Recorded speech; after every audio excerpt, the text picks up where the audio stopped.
kemudian selalu dalam lindungan Allah Subhanahu wa taala dan masih semangat ya di dalam mengikuti pembelajaran daring. Bertemu lagi dengan Ustadz di dalam pembelajaran yang ketiga ya, dari jilid 6. Kita akan belajar tentang Al-Qur'an, yaitu hukum bacaan nun mati dan tanwin ya. Yang keempat yaitu iklab, dan yang kelima ikhfa hakiki. Nah, silahkan dipersiapkan dulu alat tulisnya, kemudian dibuka BBD pembelajaran Al-Islam yang ketiga. Mari kita mulai pembelajaran hari ini dengan bacaan basmalah. Bismillahirrohmanirrohim. Untuk tujuan pembelajaran hukum bacaan nun sukun dan tanwin ini apa sih? Yang pertama ya, tujuannya yang pertama yaitu nanti kalian dapat menjelaskan ketentuan hukum bacaan iklab dan ikhfa hakiki. Dan tujuan yang kedua, kalian dapat menyebutkan ya apa saja yang termasuk huruf iklab, huruf ikhfa hakiki, dan bagaimana contohnya dari iklab, kemudian contoh dari ikhfa hakiki. Ya, nanti bisa kalian cari di Al-Qur'an surat Al-Insyiqaq ataupun Al-Mutaffifin. Nah, sekarang kita masuk ke materi ya. Iklab. Apa itu iklab? Iklab memiliki dua pengertian ya. Yang pertama menurut bahasa dan yang kedua menurut istilah. Menurut bahasa yaitu menggantikan atau mengubah. Sedangkan pengertian iklab menurut istilah yaitu mengubah sesuatu dari bentuk yang aslinya, bentuk bacaan aslinya. Huruf iklab ada berapa? Hanya satu saja, yaitu huruf ba. Nah,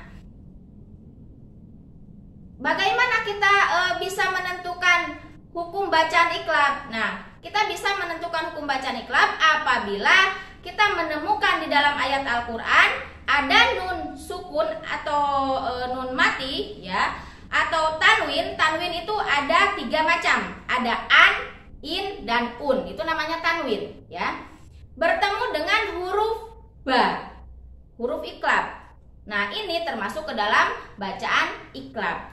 Ya, dibacanya harus seperti apa? Disamarkan dengan mendengung. Nah, di sini Ustazah sertakan contoh. Hani am bima kuntum ta'malun.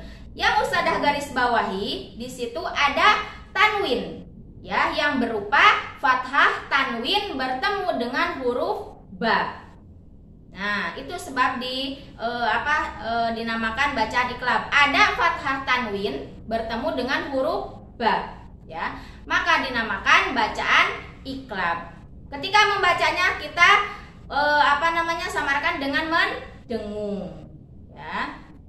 Sekarang masuk ke materi ikhfa hakiki. Apa sih artinya ikhfa hakiki? Yaitu samar atau menyembunyikan. Ya, bacaan ikhfa ini ketika dibaca nanti harus samar, tidak jelas, tidak mendengung, tapi harus samar. Huruf ikhfa hakiki ya, ini paling banyak di antara hukum bacaan yang ada di dalam nun sukun dan tanwin itu, yaitu huruf ikhfa hakiki. Ada berapa? Ada 15 ya. Apa saja? Di sini sudah Ustazah cantumkan, ada ta, sa, da, ya, zai, kemudian sin sampai 15. Bisa dilihat nanti, ya. Nah, dibacanya harus samar. Ustazah sertakan contoh ikhfa hakiki di sini yang berbunyi min qablikallahul azizul hakim. Yang Ustazah garis bawahi di sini ada nun sukun atau nun mati, ya, bertemu dengan huruf qaf. Huruf qaf ini termasuk ke dalam huruf ikhfa hakiki. Maka dinamakan bacaan ini ikhfa hakiki. Dan ketika membacanya harus samar-samar. Ya, seperti itu. Untuk pembahasan hukum nun sukun dan tanwin, iklab dan ikhfa hakiki, ya, Ustazah cukupkan sampai di sini. Mari kita akhiri pembelajaran hari ini dengan bacaan hamdalah. Alhamdulillahirabbil alamin. Terima kasih waktu dan semangatnya ya. Tetap istiqomah. Wassalamualaikum warahmatullahi wabarakatuh.